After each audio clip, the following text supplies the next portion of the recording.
Hey everyone, and welcome back to the Mark Prater podcast, where our aim is to connect our global family of churches with our executive director.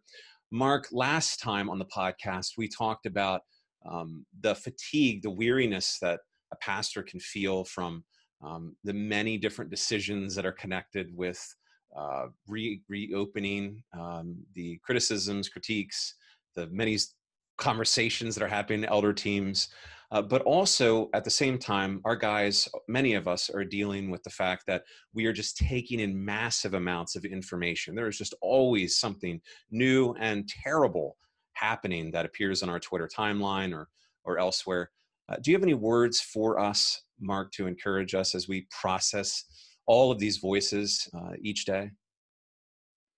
2020 has been quite a year, hasn't it? I mean, the first 6 months, and we're not even through the full 6 months yet, but the first 6 months of 2020, we probably won't forget for some time.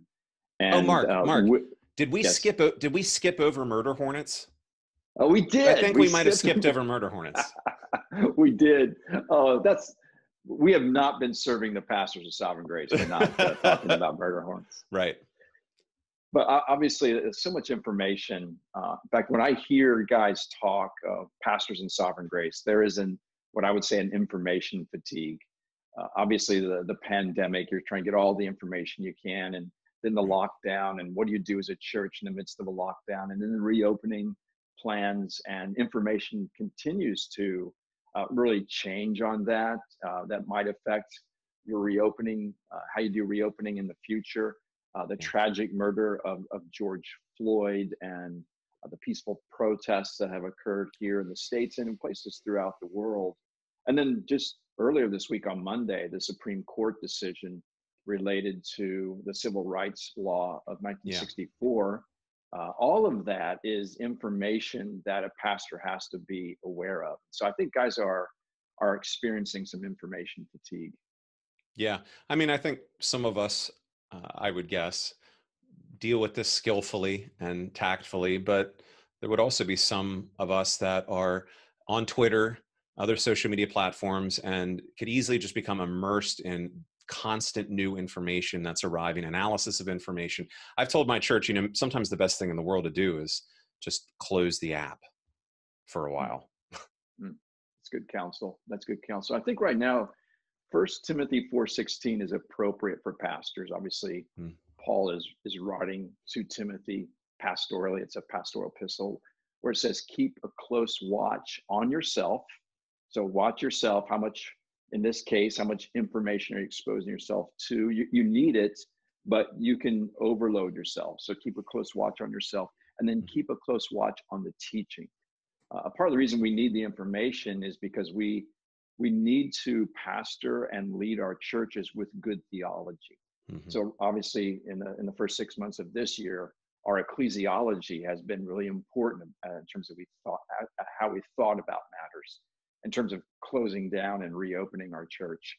Also having a good biblical theology of race. From Every Peoples and Nations by J. Daniel Hayes, by the way, is my go-to book there. If you haven't read that, I would. And then a good theology of human sexuality in light of the Supreme Court case this week. So make sure that you're keeping a close watch on your doctrine and teaching and spending more time on that than getting all the information that you need. Yeah.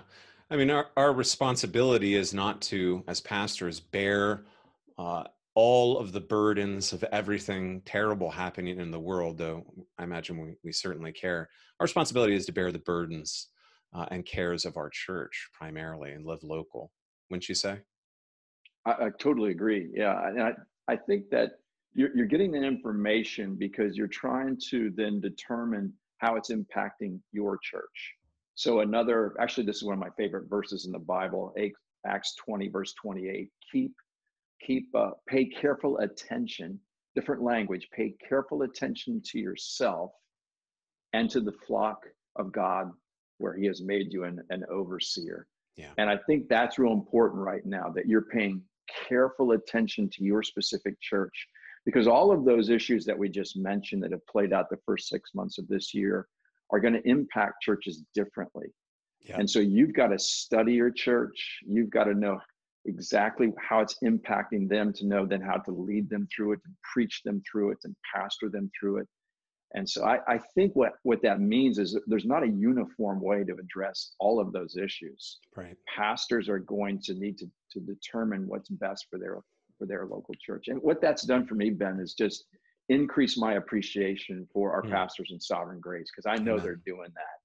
And I'm just so grateful that they're not being influenced by what another church may be doing, but they're paying careful attention to their church and taking appropriate leadership and caring for their church.